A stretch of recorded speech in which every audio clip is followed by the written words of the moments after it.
Today you will know how this Victron charger, this and there are another models, similar models, handling charging of extremely discharged or actually 0-volt batteries.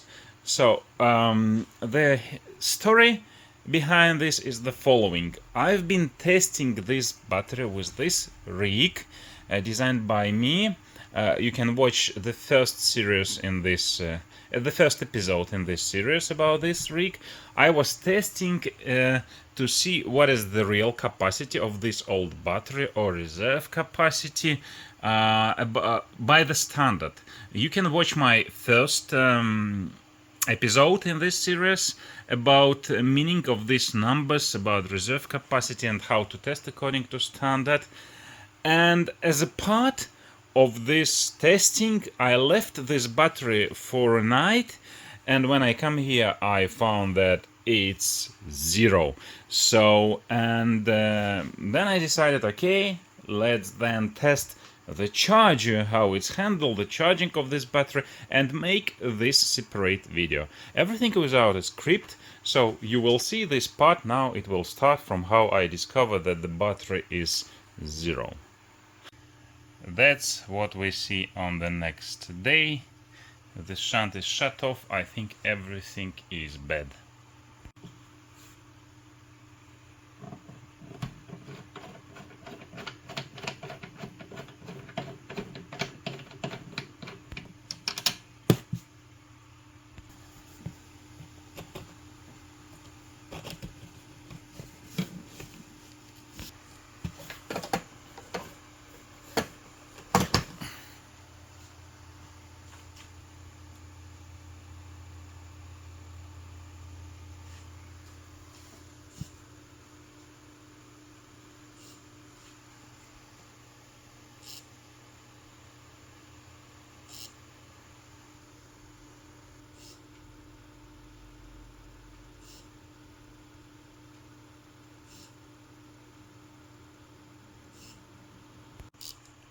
Can you hear this sound?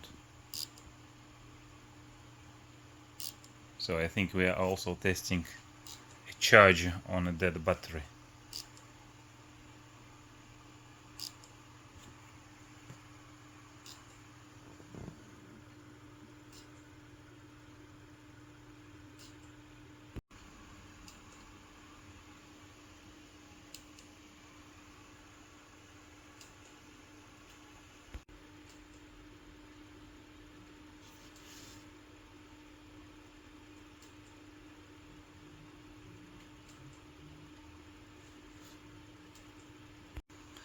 And I decide to make a recondition to the battery.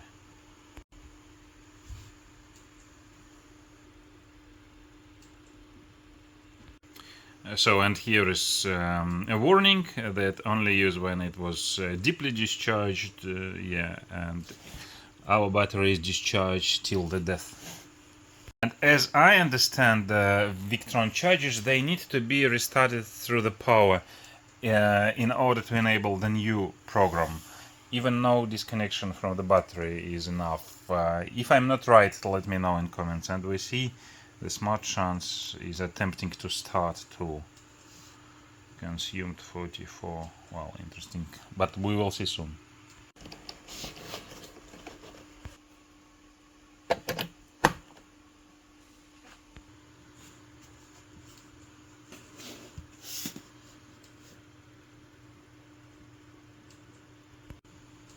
So yeah, you can see we interrupted the previous one, which is the normal one, and now normal plus recond V start it's quite strange settings here. Not settings, but information about V starts I told many times. Yeah, but let's forget about it. We see that the shunt is now operating. Let's take a look. So the charger does its job. So it's charging even dead 0 battery, and that's the worst point of it. Yeah, I have a video where I consider how it's not safe, because it will start to charge any battery, dead battery, it will hit it, and it will not recognize that it should stop the charging. So you should watch in that case when you know that the battery is problematic. You should check the temperature. Now it's okay, and be careful. Yeah.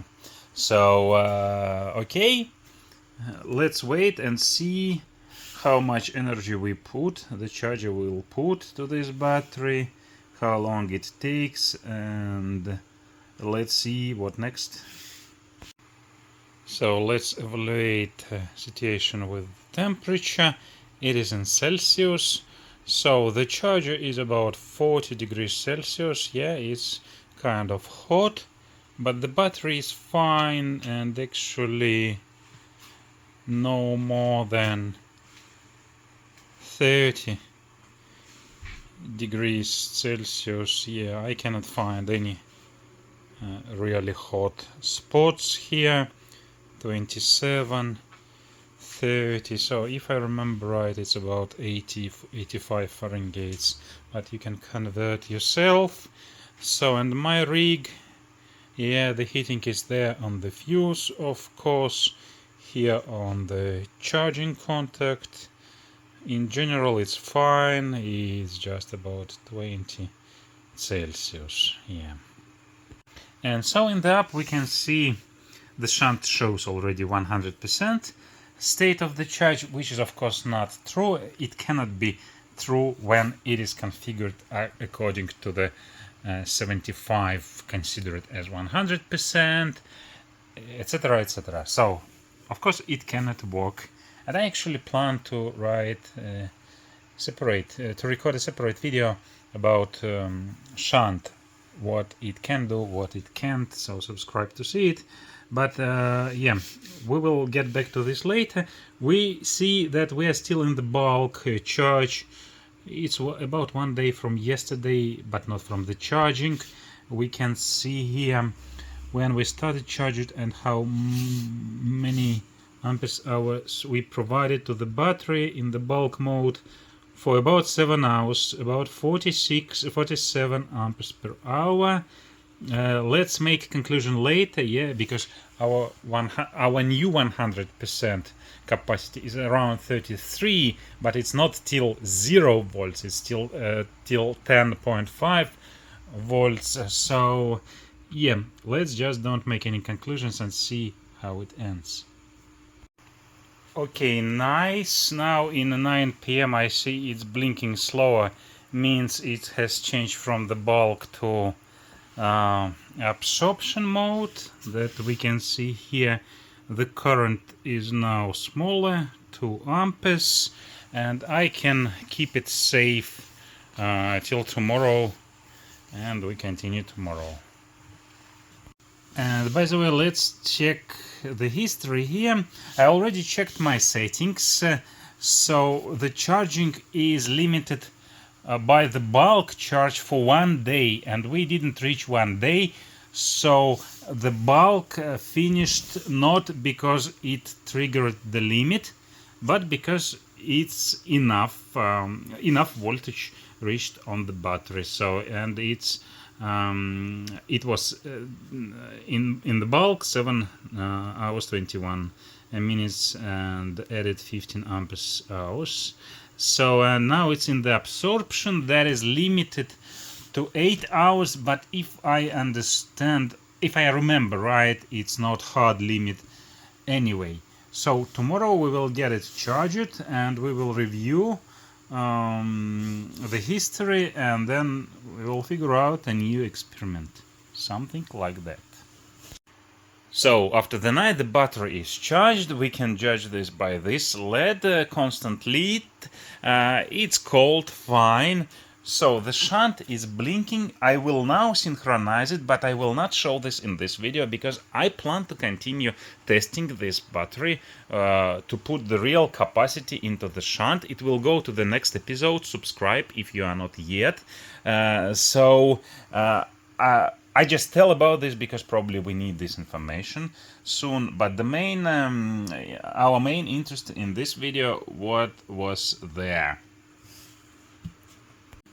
Okay guys, and now we will see the history of this charging process, and here we are, 70 amps hours recondition. So let's meditate over this information. Bulk we have seen before, so it's real bulk, not limited by anything. And then absorption, which seems is limited by 8 hours in the configuration. I think I demonstrated this before. There are a lot of blah blah blah that I didn't research, but I know that some experts watching this video, I don't know why, but they are, so they may let me know in comments about this absorption stage, why 8 hours, and what exactly it means. Actually, the purpose of this video wasn't about going deep in the charging stages, but like a dilettante, is it English word? I'm not sure. Research how this will handle the zero discharged battery to charge it. So then we have recondition for 1 hour. Yeah, rec. I again don't know if this is like hard coded there, 1 hour, and what was the current. So then we have float, which is also quite so it is also round number, right? 8 hours, so it looks like it's also limited, so somehow, for some reason. And then we have the storage, so it doesn't matter. So it got 70 amps hours, but guys, 75 amps is the battery, and 70 it got from 0. But no, don't match these things. 75 amps, unless it goes to 10.5 volts, and if you don't know why, watch my first episode about the standard. So, and after 10 and 5 it has some energy, of course.